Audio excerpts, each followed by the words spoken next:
Profond, leader na mapata, asilisa luxe avion, atia complexe avion mopandi, compagnie aérienne ou etika voyage na défaut. Pour a commissaire Ngwelo Kopamba Bondi Melanga que à travers l'avion na yamo kwake Airbus en 330, Airbus en 320 pe adhère quel que soit rang social na yo, c'est à pessi opportunité, ya ko voyager sans plaignant pour a bouki ba prix a commissi yango très abordable billet nyon soza ko kita au voyager partout n'étendue nyon soit RDC tina Congo profond. Prix à billet, engaye, neti kaka nyampoul, et comme très abordable veut dire, moto tout quel que soit rang social na ye, anati na koka mingai na nzotote, pour na ko voyager. On peut femme d'affaires, commerçant, politicien, ba responsable d'entreprise, ba enseignant, et zala yo chayo, les lots na modèle CA, boukeli ba prix à billet, ni melanga que complexe ya ko voyager, sili, pour a tafouni ba prix, et commis très abordable. CAA a Tielibino les sous 5 fréquences mokoka par semaine, na destination Kinshasa Goma Kinshasa, na Airbus en 330 na ye, 9 fréquences mokoka par semaine, na destination Kinshasa Lubumbashi Kinshasa, en réseau il y a 7 fréquences, na Airbus en 330, P2 fréquences na Airbus en 320. Et silité, 2 jours par semaine, bah vol à Kinshasa Lubumbashi Kinshasa, et Kobanda Kozala avant midi puis après-midi. Ah, CAA, Osaka Boepo Nini, au commissaire qu'on voyage na Congo profond, na first class, veut dire première classe, Masolo et Sili, luxe et noblesse ya Nyama, mais na Congo profond, mon côté na terrain, CAA, mfumu ya mapata. Ngongé koki bien se passe pela kolanda info lingala journal ya peuple pour na peuple mbote na bino nyoso ba bozu occasion ya kolanda basango na biso tika teto fongola ngo lelo na ngambo ya primature pour na kotatisa bino ndenge premier ministre Jean-Michel Sama Lukonde Kenge ayambaki mercredi 10 novembre na primature directeur exécutif adjoint ya commission économique des Nations Unies pour na Afrique ezali bongo monsieur Antonio Pedro ba détail elongo na héritier Mapinde. Kitoko et pas premier ministre Jean-Michel Sama Lukonde Kenge yenani secrétaire exécutif adjoint ya commission économique ya ba Nations Unies na Afrique Antonio Pedro oyo a confirmé position stratégique ya RDC na production ya ba batterie électrique bosimba ke Antonio Pedro akambamaki et pas ya ministre ya industrie Julien Paluku Masolo et Beta Makimingi likolo ya organisation ya le 24 p le 25 novembre 2021 na ministère ya industrie business forum oyo ekolobela développement ya chaîne ya valeur ya marché dynamique pour na ba batterie ya véhicule électrique pe énergie renouvelable na Afrique selon secrétaire exécutif adjoint ya commission économique ya ba Nations Unies na Afrique atalisi que RDC azana nyonso pona ko se positionner lokola pays oyo ekobota ba batterie électrique na continent africain pe ezali occasion pour la kosala briefing et pas ya premier ministre pour na oyo etali forum oyo et kozala événement moko monene na RDC pe na Afrique donc lelo ezalaki occasion ba et pas yoapi ba partager ba indicateur important oyo ezali ko confirmer position ya RDC lokola mobimisi ya ba batterie électrique selon chiffre oyo bazanango déjà pour na kokoma wana RDC esengeli asala ba effort mosusu pona kobongisa climat ya ba affaire bosimba ke forum oyo ekosalema le 24 le 25 novembre 2021 dans Mamana Likambo ko développer chaîne ya valeur régionale autour ya industrie ya ba batterie électrique pe ya marché ya véhicule électrique pe ba énergie propre et kozala organisé en collaboration na commission économique ya ba Nations Unies pour na Afrique pe ekozwa participation ya ba acteurs ya ndenge na ndenge. Alors que pression ezo matase ko matana ville province ya Kinshasa pour na marche ya le 13 novembre délégation ya Senko na SCC na poto bilan na bango ezali mitigé bolanda ba précision elongo na héritier Mapinde.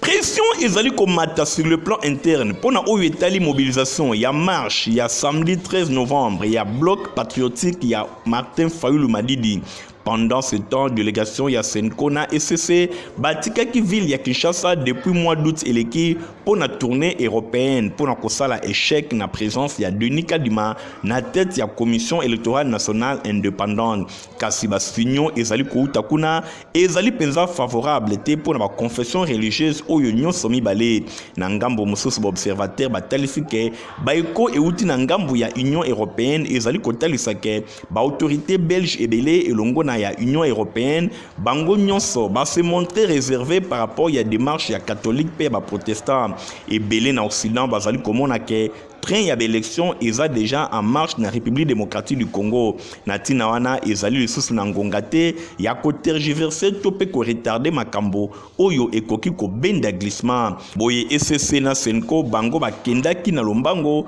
pona koluka ndenge nini kosala échec na likambo etali nomination ya Denis Kadima kasi ndenge makambo ezali kotambola Denis Kadima azali déjà ko diriger commission électorale nationale indépendante etikali kaka kozela calendrier ebima pe ba makambo nyonso e bana ko démarrer ndenge bato nyonso bazali kozela.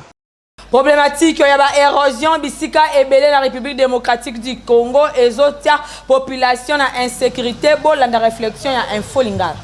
Phénomène érosion ezali kokoba se kokoba bisika ebele République démocratique du Congo eza na ba tête ya ba érosion ya ndenge na ndenge na ba différentes provinces même soki otamboli okoki kobanga komona ke mokolo mosusu population akoki kobunga bandaku ezali kobukana banzela ezali kokatana pona likambo etali érosion ndakisa oyo bozali komona ezali gouffre moko munene entre ville ya Kikwit na Chikapa bino moko botala ndenge ezali kosala ezali kaka na ba province te même na ville ya Kinshasa ba différentes communes ezali kobundisama na ba tête ya ba érosion na ndenge ya kosakana te to banziki awa na ville ya Kinshasa ba autorité ba kosala makasi lokola toza na saison sèche esengeli bayeba na kotala likambo etali l'érosion pamba te tango mvula ekozonga ekozala yindule na yindule ko déposer ba germe de fleurs partout nzokande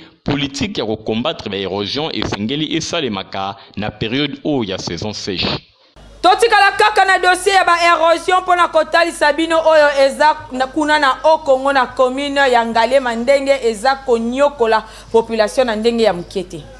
La binomoko tozali awa na avenue au Congo précisément na commune ya Ngalema na quartier Upen botala érosion oyo ndenge sali musala bandako oyo ezali nzinga ya avenue oyo ezali na risque bandako etikali nano pe bandako mususu ekei déjà na libenga oyo bozali komona érosion oyo bandaki muke lokola maseki kasi botala bino moko réalité donc population ya quartier Upen mingi penda na avenue au Congo na commune ya Ngalema bakomi na danger moko permanent pamba te bambula oyo ezali kobeta bikolo oyo ezali kolalisa bango pongi te toza na Upen na avenue au Congo érosion munene awa ezoboma ezobuka bandako naza kosenga na gouvernement tosi to lancer message mo mingi toza kosenga na gouvernement basala tout baya kosala ngo en urgence pour sinon to perdre bandako to perdre banzela to perdre ba vie ya bato. Bal eza lancé na bakonzi ya mboka esengeli na bino bosala quelque chose pour que population ya avenue au Congo na commune ya Ngalema bazwa ouf de soulagement pamba te mikolo oyo bambula ndenge zali kobeta bango bazali kolala pongi te bakonzi bozela te ba dégâts eya ya makasi pour que tout monde bino bokita pona koluka ba solution yango yo érosion oyo ezali kopusa na muke kasi bozali kobeta yango kara histoire ya Lalu na quartier Delvaux e bandaka kaka boye kasi lelo bolembana pona kolukela ngo solution donc bakonzi bosala quelque chose. Na so mususu osengali koyeba ke ba reporter ya info lingala ba beta kitu kuna na commune ya Nsele epai wapi batalisi bino ndenge population aza konyokwa mana likambo etali bongo mai anemon pupa apesi bino ba detailema o. Awa tozali na commune Nsele na quartier Mpasa population bazali ko souffrir makasi na likambo etali mai ya régie des eaux ba habitant awa batoka kaka ba mai ya mabulu kaka ndenge bozali komona na ba image tala ndeti oyo azotoka atie na cantine mwana oyo pe ya muke ye wana memi ake nangu to toyebi te soki bango bazalaka kaka na capitale to mpe bavandi na province ebongo bino bakonzi bobetaka ta tour te kote oyo mpo na koyeba soki population ya awa bavivaka mpenza ndenge nini. Tozalaka vraiment na problème ya mai tosalelaka eza oyo ya libulu ya komela tokatisaka mwa tokenda mwa badistance mpo na ozwa mai. Donc ba pompe vraiment eza na pasi po ekota na bamapango ya bato. Do tokendaka ba distance ya musika mpo na kozwa mai. Soki bakonzi bakoki kozwa likanisi yako lokela biso moyen ya kotiela biso ba pompe na bamapango ezala vraiment kitoko makasi. Bazali kosenga kaka na gouvernement pe bakonzi ya régie des eaux babwaka misu kote oyo po boye moyen te boya kotiela bango mai. Compagnie africaine d'aviation CAA a tiré prix à kitoko na Airbus A320 pe A330 pour na moto nyonso azana posa ya ko voyager na ba condition ya kitoko. Michael Bristoto Tomwabi. CAA leader ya Congo profond, leader na mapata, asilisa luxe ya avion, atia complexe ya avion mopandi, compagnie aérienne o etika voyage na défaut. Pour a commissaire ngwelo ko pamba bondi melanga que à travers l'avion na yamo kwake Airbus A330, Airbus A320 pe à terre quel que soit rang social na yo, CAA a pesi opportunité ya ko voyager sans plaignant pour a bouki ba prix a commissi yango très abordable billet nyonso za ko kita o voyager partout n'étendue nyonso RDC tina Congo profond. Prix à billet, engaye, neti kaka nyampoul, et comme très abordable veut dire, moto tout quel que soit rang social naye, anatina koka mingai na nzotote, pour na ko voyager. On peut femme d'affaires, commerçant, politicien, responsable d'entreprise, enseignant, et ezala yo chayo, les lots na modèle CAA, boukeli ba prix à billet, ni melanga que complexe ya ko voyager, sili, pour a tafouni ba prix, et commis très abordable. CAA a tiré bino les sous 5 fréquences mokoka par semaine, na destination Kinshasa, Goma, Kinshasa, na Airbus A330 na ye, 9 fréquences mokoka par semaine, na destination Kinshasa, Lubumbashi, Kinshasa, en raison de 7 fréquences na Airbus A330, P2 fréquences na Airbus A320. Et s'il 2 jours par semaine, vol à Kinshasa, Lubumbashi, Kinshasa, et Kobanda Kozala avant midi puis après-midi. Ah, CAA, Osaka Boepoa Nini, au commissaire qu'on voyager dans Congo profond, na first class, veut dire première classe, Masolo et Sili, luxe et noblesse ya Nyama, mais na Congo profond, mon côté na terrain, CAA, mfumu ya mapata. Na religion Bosimba ke centre missionnaire d'adoration Semala Mokuse o Ekambamaka et pa ya révérend pasteur Micho Olenga Kunga bazaka organisé 5e édition ya convention de vrais adorateurs du Christ Kovac na Mokuse en même temps va célébrer 5 ans d'existence ya etonga na bango Michael Bristoto.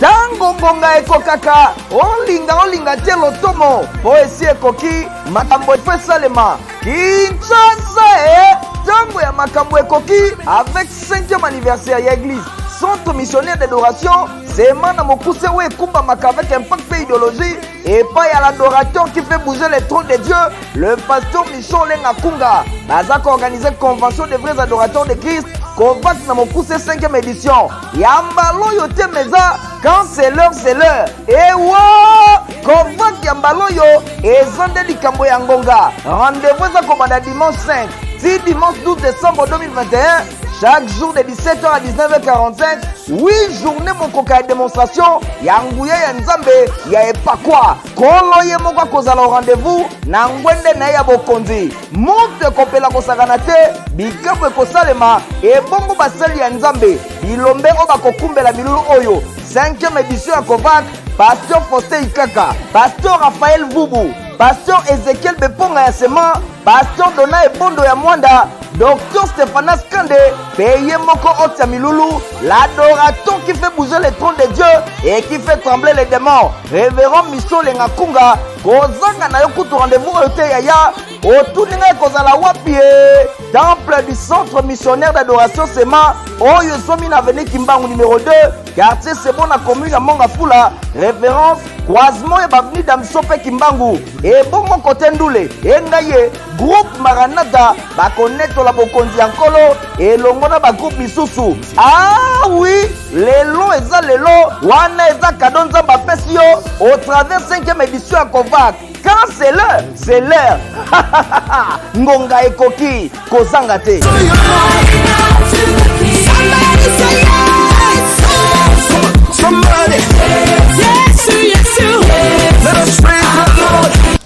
Kuna pe na assemblée des saints au Congo bazali kobengisa bana na nzambe nyonso na concert monene oyo Sœur Jeanne Witaba a livré samedi 11 décembre 2021 à occasion ya sortie officielle ya album na ye La main invisible de Dieu nyonso e kosale makuna na village Setemba. Stéphane Skani. C'est qui cet homme à qui obéissent le vent et tempête et agita l'eau par les... Mbote na bino nyonso bandeko na ngai. Jambo banduku bapenzi. Moi wenu ao bana betu bons. Good morning everyone. Ezangai ndeko na bino Sœur Jeanne Witaba. Nazo benga bino na concert monene ya sortie officielle album La main invisible. Tu enduis ma tête. Boluka Kiango tellement mingi. Voici l'opportunité. Le 11 décembre 2021 à 15h.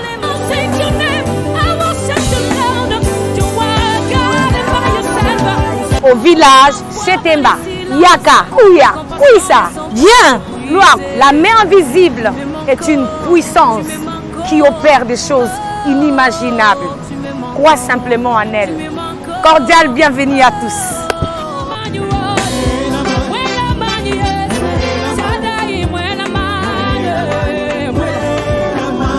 Jésus-Christ est Seigneur. Tes compassions ne sont pas épuisées.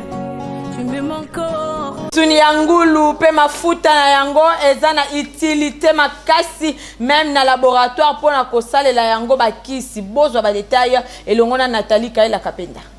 Ngulu na français babenga kango pork musuni kitoko oyo ba congolais en général na ba kinois en particulier balela kolia yango surtout ceux qui basangisi yango na mazudi na kwanga bateke na bière ya pio pembeni kuna na kapela na nyangwe tango bino boza ko bomana na bilengi ya ngulu Monsieur Bruno kuna na Corrèze ye atimbela na ye biloko ya kati ya ngulu surtout matoi ya ngulu oyo akoma ko créer yango biloko moko bokozwa idete neti babwayo ya ngulu ye asalela kango ba cordage ya guitare na ya violon matoi ya ngulu tango bino boza ko sala ngo bouillon ye Monsieur Bruno asalela kango ba produits cosmétiques ba masque pona suki ba crème ya visage e bongo mafuta ngulu to ba gras bino bobwaka kango na madesu bilengi na bilengi ye asalela kango ba rouge à lèvres ya ba fille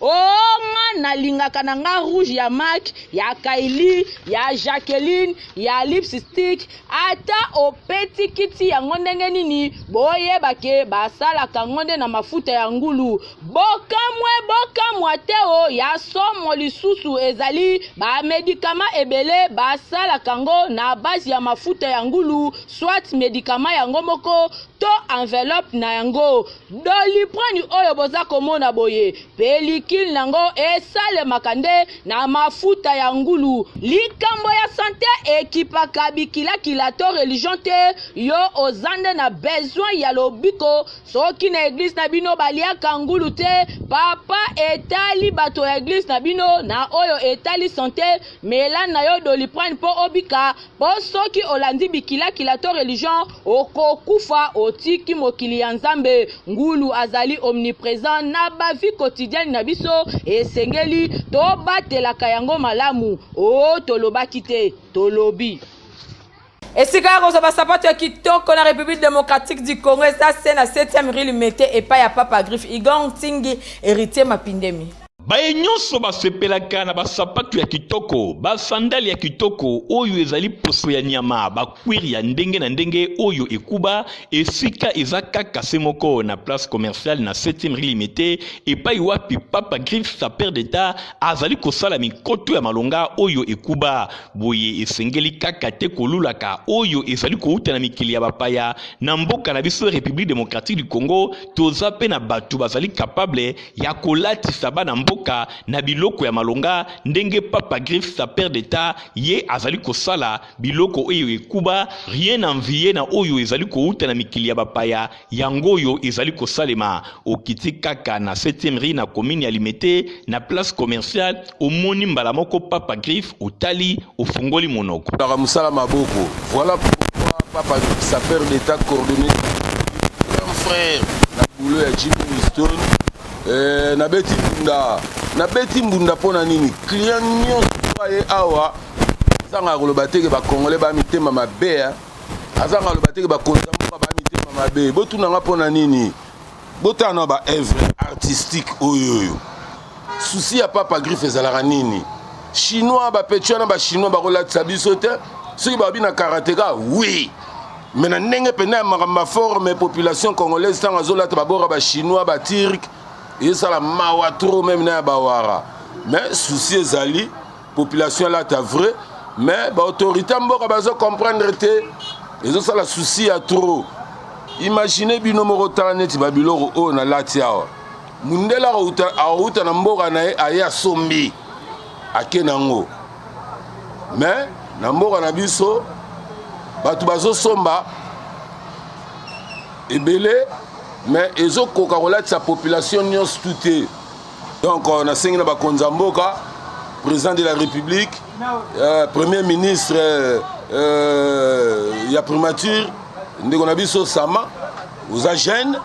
Donc bon mekana ko solo la entre bino na bino conseil des ministres bo betana le solo à Papa Griff sa père d'état. Donc na sali trop na mboko yo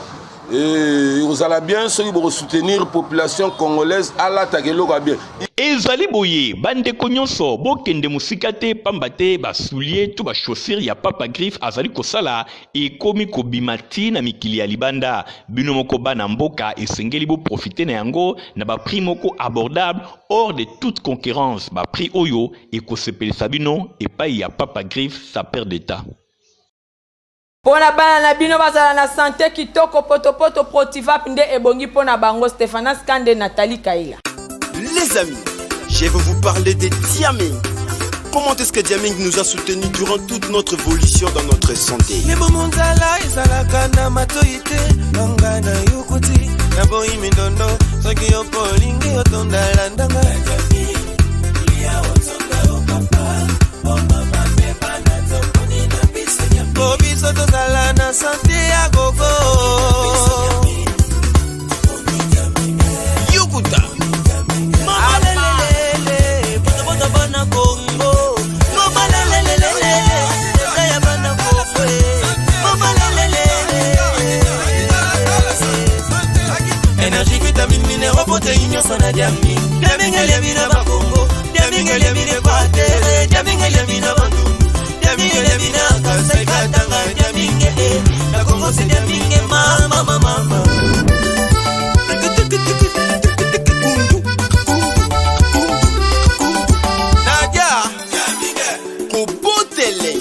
Na banga ninyo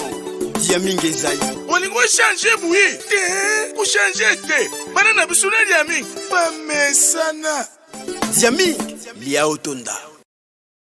tozana communiqué moko ya Izipa awa bolanda lecture nango communiqué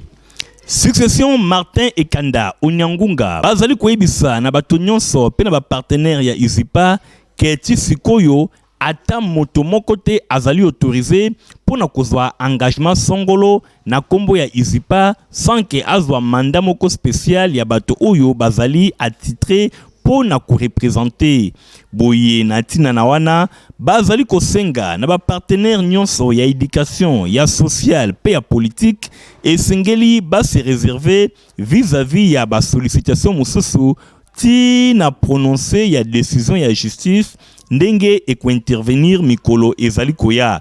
communiqué oyo ezali bongo signé pour la succession Ekanda Martin Ekanda Odimba Onyangunga Tosomba Donatien. Na communiqué onde pesinga nzela na boucle journal ya peuple pour na peuple merci mingi na tom moi bimombombo oyo azalaki na sima caméra montage esimama ki epa ya ingénieur Christian Kangebeni info lingala ezalaka supervisé pa na yemoko héritier mapine mbandeko botika malamu lobi bokozala bongo na anemon poupa kimia na kolesi o mabota mabino au revoir.